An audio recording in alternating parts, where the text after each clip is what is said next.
Bakit pinakawalan ng LA Clippers si Kawhi Leonard at bakit makikinabang ang Toronto Raptors sa kanyang pagbabalik? Isa sa pinakamalaking balita sa NBA ngayong araw ay ang pagbabalik ni Kawhi Leonard sa Toronto Raptors matapos siyang i-trade ng Los Angeles Clippers. Maraming fans ang nagulat sa desisyong ito dahil si Kawhi ang naging mukha ng Clippers sa nakalipas na ilang taon. Ngunit kung susuriin nating mabuti ang sitwasyon, makikita nating may malinaw na dahilan kung bakit nagpasya ang Clippers na tapusin ang kanilang panahon kasama ang dating Finals MVP. Kasabay nito, malaking oportunidad naman ang nabuksan para sa Toronto Raptors na muling magkaroon ng isang player na minsan nang nagdala sa kanila sa NBA Championship.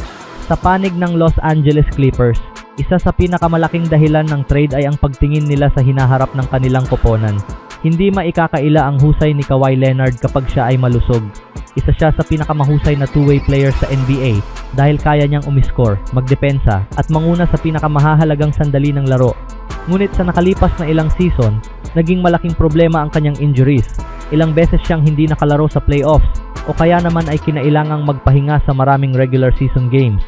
Dahil dito, naging mahirap para sa Clippers na bumuo ng consistency bilang isang championship contender. Bukod sa injury concerns, alam din ng Clippers na kailangan nilang simulan ang panibagong yugto ng kanilang franchise. Sa halip na manatiling nakaasa sa isang veteran superstar na madalas na hindi available, pinili nilang kumuha ng mas batang talento, mahahalagang draft picks, at iba pang assets na makakatulong hindi lamang sa kasalukuyan kundi pati sa kanilang pangmatagalang plano. Sa ganitong paraan, nagkaroon sila ng mas malaking salary cap flexibility at mas maraming oportunidad upang makabuo ng panibagong roster na maaaring maging competitive sa mga susunod na taon. Sa madaling salita, hindi nila pinakawalan si Kawhi dahil kulang siya sa talento, kundi dahil nais nilang maghanda para sa kinabukasan ng organisasyon. Samantala, napakalaking benepisyo naman ang naidudulot ng trade na ito sa Toronto Raptors. Hindi na bago si Kawhi sa lungsod ng Toronto dahil siya ang naging pangunahing dahilan kung bakit napanalunan ng Raptors ang kauna-unahang NBA Championship sa kasaysayan ng franchise noong 2019. Sa kanyang pagbabalik, hindi lamang isang superstar ang kanilang nakuha kundi isang natural na leader na may sapat na karanasan sa playoffs at may mentalidad ng isang kampeon. Malaking tulong si Kawhi sa batang core ng Raptors na kinabibilangan nina Scottie Barnes, RJ Barrett at Immanuel Quickley. Ang kanyang karanasan ay magsisilbing gabay sa mga batang manlalaro habang patuloy silang umuunlad. Bukod pa rito, isa pa rin siya sa pinakamahusay na wing defenders sa NBA, kaya mas titibay ang depensa ng Toronto laban sa pinakamalalakas na koponan sa Eastern Conference. Kapag dumating ang playoffs, napakahalaga ng pagkakaroon ng isang player na kayang gumawa ng puntos sa mahihirap na sitwasyon at hindi natitinag sa pressure, at iyan mismo ang maibibigay ni Kawhi Leonard. Bagamat may isinakripisyo ang Raptors sa trade, ipinapakita lamang nito na handa silang magsugal para sa isa pang championship. Alam nilang bihira ang pagkakataong makuha ang isang manlalarong na patunayan ng kayang maghatid ng titulo sa kanilang franchise. Kung mananatiling malusog si Kawhi, malaki ang posibilidad na muling maging isa ang Toronto sa mga pangunahing contenders sa Eastern Conference. Sa kabuuan, masasabi nating ang trade na ito ay maaaring maging kapaki-pakinabang sa parehong koponan. Para sa Toronto Raptors, ito ay pagkakataong muling lumaban para sa NBA Championship sa tulong ng isang player na minsan nang naghatid ng kanilang pinakamalaking tagumpay. Para naman sa Los Angeles Clippers, ito ay simula ng panibagong direksyon na nakatuon sa mas batang roster, mas maraming assets, at mas matatag na pundasyon para sa hinaharap. Bagamat mahirap ang desisyong pakawalan si Kawhi Leonard, may malinaw na layunin ang magkabilang panig, at ngayon ay hinihintay ng buong mundo ng NBA kung sino ang tunay na makikinabang sa blockbuster trade na ito habang magsisimula ang bagong season. Samantala, bakit opisyal nang hindi babalik si LeBron James sa Los Angeles Lakers? At saan ang pinakarealistikong susunod niyang destinasyon? Isa rin sa pinakamalaking balita sa NBA ngayon ay ang opisyal na pagtatapos ng 8 taong pagsasama nina LeBron James at ng Los Angeles Lakers. Matapos ang maraming tagumpay at hindi malilimutang alaala, nagpasya si LeBron na tapusin na ang kanyang panahon sa Los Angeles at maghanap ng panibagong hamon para sa nalalabi niyang mga taon sa NBA. Bilang pagpupugay sa isa't isa, nagpasalamat ang Lakers sa kanilang franchise superstar at hindi rin nagpahuli si LeBron sa kanyang mensahe sa X. Sinabi niya, "No, thank you. Truly an honor to wear purple and gold while trying to continue the greatness and legacies that came before me. Hope I made a few proud during my stint." Ipinapakita lamang ng kanyang mensahe na kahit natapos ang kanilang pagsasama, nananatili ang respeto at pasasalamat sa pagitan ng magkabilang panig.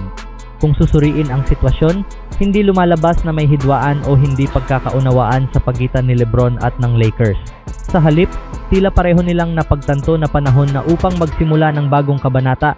Sa 8 taong pananatili ni LeBron sa Los Angeles, nagawa niyang pangunahan ang Lakers sa kanilang ika-17 NBA championship noong 2020, naging all-time leading scorer ng NBA habang suot ang purple and gold at naging isa sa pinakamahalagang manlalaro sa kasaysayan ng franchise. Gayunpaman, habang papalapit na rin siya sa pagtatapos ng kanyang karera, nagbabago na rin ang direksyon ng Lakers bilang isang organisasyon. Isa sa mga pangunahing dahilan kung bakit pinili ni LeBron na umalis ay ang kanyang hangaring magkaroon ng isa pang pagkakataon na manalo ng NBA championship. Sa edad na ito, bawat season ay napakahalaga na para sa kanya. Hindi na niya kailangang patunayan ang kanyang pagiging isa sa pinakamahusay na manlalaro sa kasaysayan ng basketball. Ang kanyang pangunahing layunin ngayon ay mapunta sa isang kopo ng may sapat na talento upang agad na makipaglaban para sa titulo. Samantala, ang Lakers ay tila nakatuon na rin sa pagbuo ng mas batang roster at sa pangmatagalang kinabukasan ng kanilang franchise.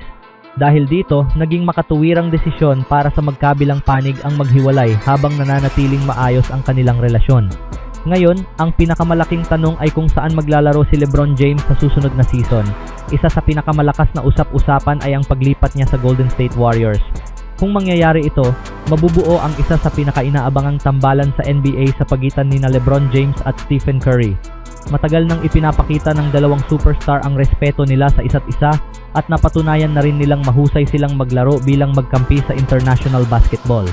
Kung mapupunta si LeBron sa Warriors, magiging mas mapanganib ang kanilang opensa dahil sa kanyang elite playmaking, basketball IQ, at kakayahang gumawa ng tamang desisyon sa mahahalagang sandali ng laro. Mas maraming open shots ang malilikha para kay Stephen Curry, habang mababawasan din ang pressure sa iba pang manlalaro dahil kayang kontrolin ni LeBron ang takbo ng laban. Isa ring realistic na destinasyon ang Cleveland Cavaliers, ang koponang nag-draft sa kanya noong 2003 at kung saan nagsimula ang kanyang NBA career. Para sa maraming fans, ito ang magiging perpektong pagtatapos ng kanyang makasaysayang paglalakbay sa NBA.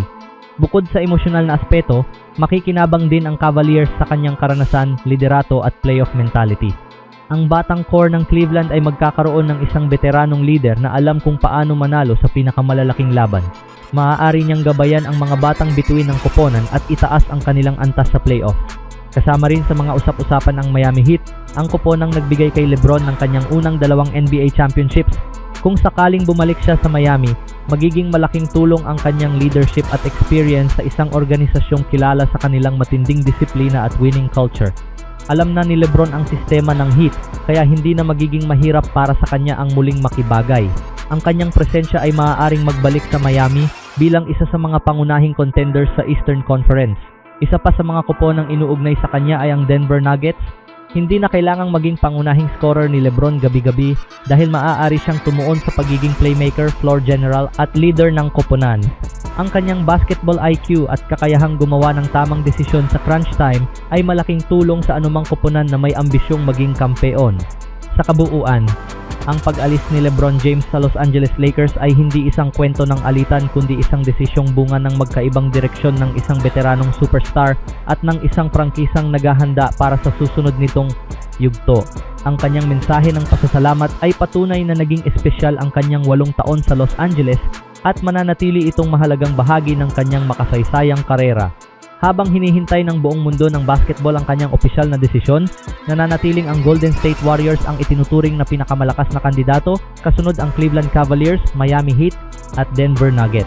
Anuman ang kanyang piliing koponan, isang bagay ang tiyak ang pagdating ni LeBron James ay agad na magpapataas ng tsansa ng anumang franchise na makipaglaban para sa susunod na NBA championship.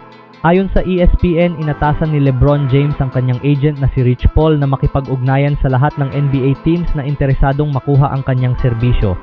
Layunin nitong alamin ang lahat ng posibleng opsyon bago gumawa si LeBron ng pinal na desisyon kung saang koponan siya maglalaro sa susunod na season. Ano sa tingin nyo mga kaibigan? Saan kaya ang panibagong koponan kay LeBron?